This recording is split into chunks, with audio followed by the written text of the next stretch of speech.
Hello friends, welcome to Nitheeswar. எப்பயும் போல் காலையில் எழுந்துட்டேன். ஊர் முடிக்கிறதுக்கு முன்னால் நான் முடித்தாச்சு. பளிச்சுன்னு கூட உங்களை எவ்வளோ பளிச்சுன்னு பிரைட்டாக இருக்கு பாருங்க.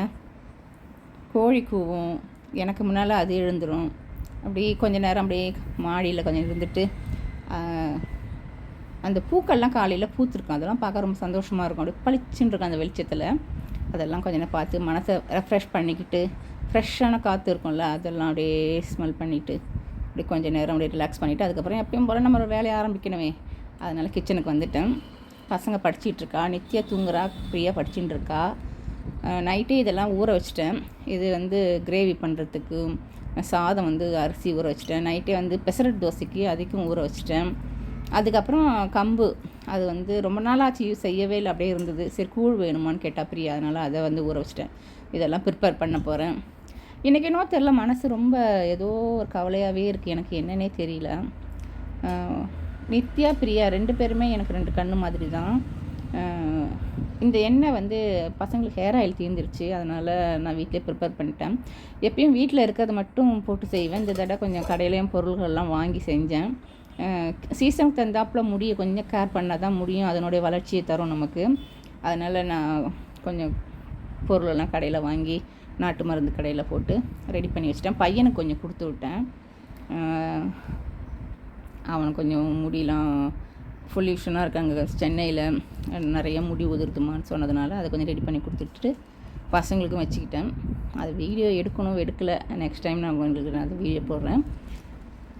நித்யா பிரியா 2 பேருமே எனக்கு வந்து செல்ல பிள்ளைங்க தான். எனக்கு 2 கண்ணு மாதிரி.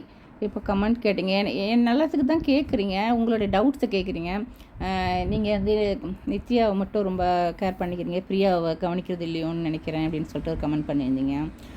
அப்படிலாம் ஒரு நாள் நினைக்கலாம் முடியவே முடியாதுங்க. ஏன்னா வந்து குழந்தைங்க வந்து ஃபுல் அண்ட் ஃபுல் வந்து என்னோடய உயிர் மாதிரி.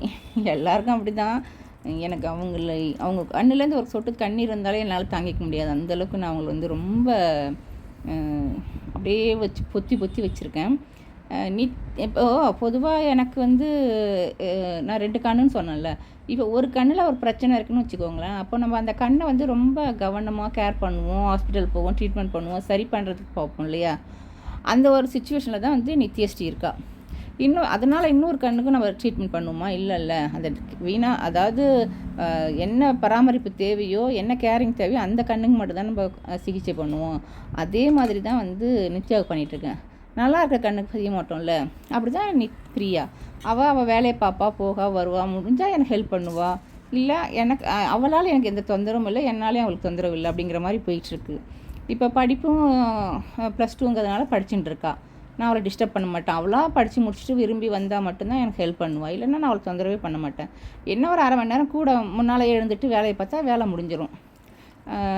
அதனால் நான் டிஸ்டர்ப் பண்ண மாட்டேன். யாரையுமே வற்புறுத்தி எந்த வேலையும் செய்யன்னு சொல்ல மாட்டேன். ஆனால் நித்யஸ்ரீயை செய்ய சொல்ல வேண்டிய கட்டாயத்தில் இருக்கான். ஏன்னா அவள் செஞ்சு தான் ஆகணும். ஏன்னா கற்றுக்கிற நிலைமையில் அவள் இருக்கா. இப்போ கற்றுக்கலன்னா அப்போ எப்பயுமே கற்றுக்க மாட்டாள். அதனால் ஓரளவுக்கு நான் அவளை கொஞ்சம் எல்லா இடத்துலையும் முன்னிலைப்படுத்தி அவளுக்கு எல்லா விஷயங்களையும் கற்றுக் கொடுத்துட்ருக்கேன். அதுதானே தவிர மற்றபடி இப்போ வெளியெல்லாம் போகிறேன் அப்படின்னா அவளை தான் நான் கவனிக்கணும். மற்ற பிரியாவையோ என்னோடய பையனையோ நான் கவனிக்க வேண்டிய அவசியம் இல்லை. ஏன்னா அவங்க சுதந்திரமாக ஒரு இடம் போவாங்க, வருவாங்க, 4 பேர்கிட்ட பேசுவாங்க, எல்லாமே செய்வாங்க. அதனால் வந்து அவங்கள வந்து நான் வந்து கவனிக்கணும்னு அவசியம் இல்லை. ஆனால் நித்யஸ்ரீ அப்படி கிடையாது. ஒரு இடத்துல போய் உட்காந்தானாலே பயப்படுவா, யார்ட்டையும் பேச மாட்டான். ஆனால் இப்போ நான் கூட இருந்தேன்னா இப்போ எல்லார்ட்டையும் பேசுகிறா, சொந்த பந்தங்கள் தெரியுது, நல்லது கெட்டது தெரியுது, எல்லாமே தெரியுது.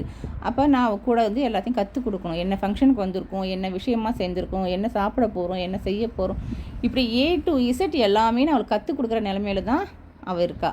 அப்போ நான் அவளை வந்து ரொம்ப ஃபுல் அண்ட் ஃபுல் என் கண்ட்ரோலில் வச்சு அவளை என் கண்ணுக்குள்ளேயே வச்சுருக்கணும்ல.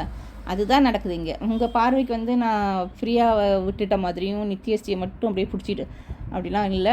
எந்த ஒரு அம்மாவாலையும் அப்படி இருக்க முடியாது. அதுதான் உண்மை. அதனால் நீங்கள் கேட்டது தப்பு இல்லை. ஆனால் உங்களுக்கு எக்ஸ்பிளைன் பண்ண வேண்டியது என்னோடய கடமை. அதுதான், வேறு ஒன்றும் கிடையாது.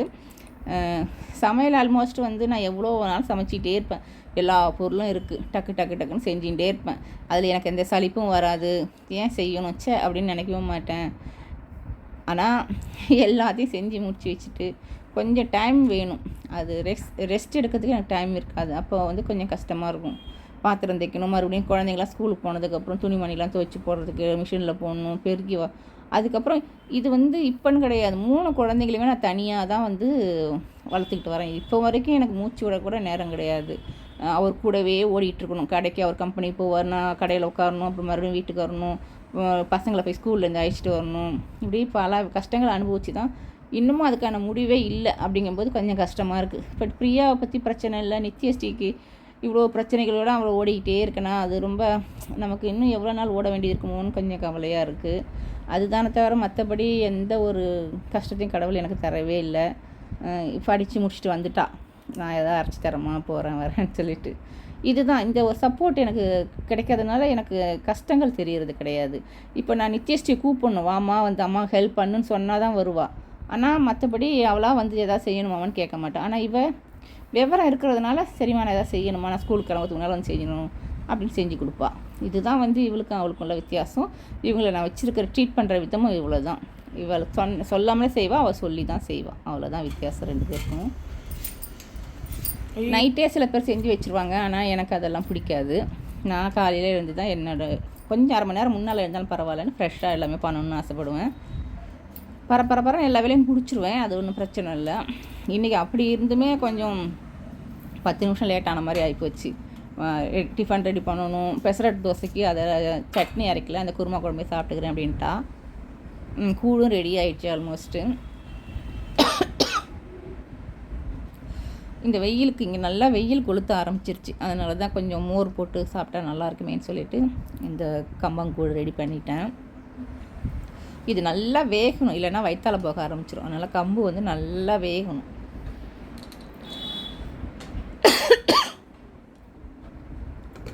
இது வந்து அவங்க அப்பாவுக்கு. இது சப்பாத்தியும் பெசரட் தோசை சாப்பிடுவார், ஆனால் ரொம்ப விரும்பி சாப்பிட மாட்டார். அதனால் அவருக்கு சப்பாத்தி ரெடி பண்ணிவிடுவேன். பசங்களுக்கு தோசை, இந்த போட்டு குருமா பண்ணிவிட்டு பீட்ரூட் பொரியல் பண்ணிவிட்டு வத்த குழம்பு இருக்குது, அது கொஞ்சம் சாப்பிட்டுக்கலாம். ஏதாவது என்ன இருக்கோ அதை சாப்பிட்ற அளவுக்கு குழந்தைங்கள வந்து நம்ம ரெடி பண்ணணும், அவ்வளோதான். இதுதான் வேணும் அதுதான். சில நேரங்களில் பிடிவாதம் பண்ணுவாங்க, சில நேரங்களில் வந்து அட்ஜஸ்ட் பண்ணிப்பாங்க. ஒரு நாள் இல்லை அடுத்த நாள் செஞ்சு கொடுக்கணும், அதுதான் வந்து நான் ஆசைப்படுவேன். அவங்க என்ன விரும்புகிறாங்களோ அதை செஞ்சு கொடுத்துருவேன். இப்போல்லாம் பொது இடங்களுக்கெல்லாம் போனால் நித்யஸ்ரீ வந்து ரொம்ப சூப்பராக பிஹேவ் பண்ணுறான், எல்லார்ட்டையும் பேசுகிறா. அவளை தேடி வந்து பேசுகிறவங்கள்ட்ட வந்து அழகாக ஆன்சர் பண்ணுறான்.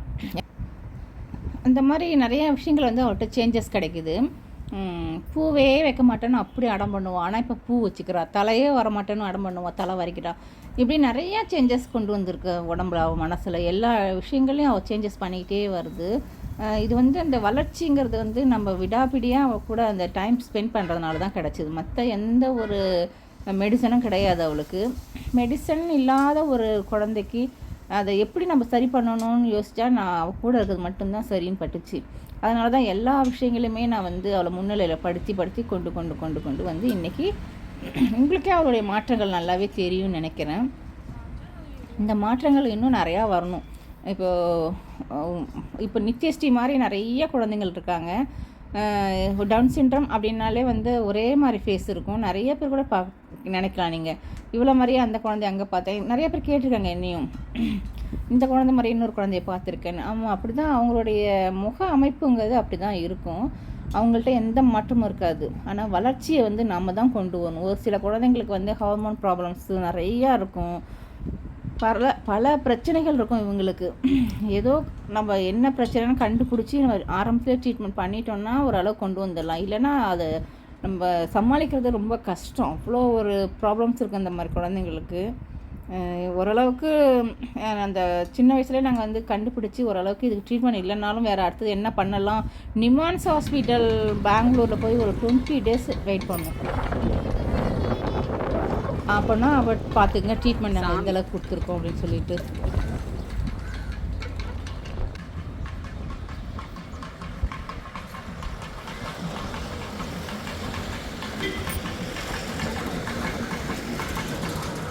என்ன நித்யா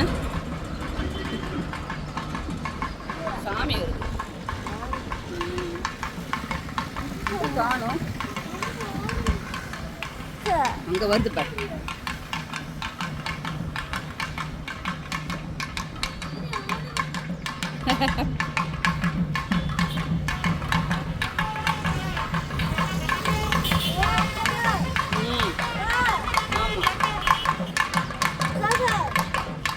அவங்க கோயில் கற்றுக்கு போகிறாங்க.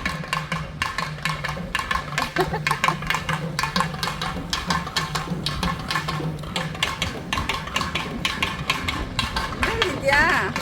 வித்யா என்னது?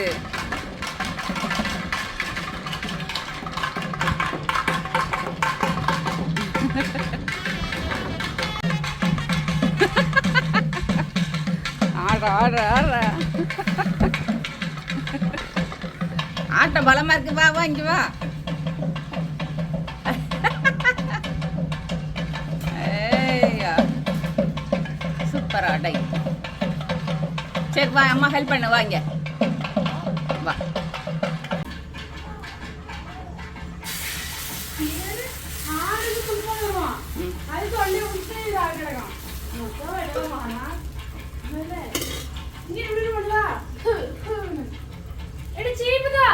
என்னது இது? கொத்தமல்லி. சரி. வாவ் ரெடி ஆயிடுச்சா?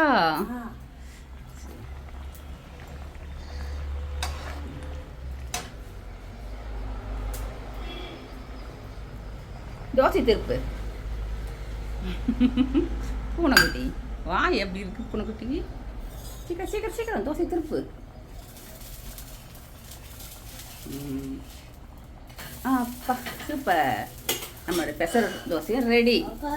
இதுவும் ரெடி. எல்லாத்தையும் போட்டுரு. கொத்தமல்லி எல்லாத்தையும் போட்டுரு. நல்லாயிருக்கும். அவ்வளோதான். கலரி விடு. சமையல் நித்யா தான் இவ்வளோ சமையலை ரெடி பண்ணிட்டா. இடுக்கி வேணுமா? இந்தா இடுக்கி வேணுமா செல்ல குட்டிக்கு?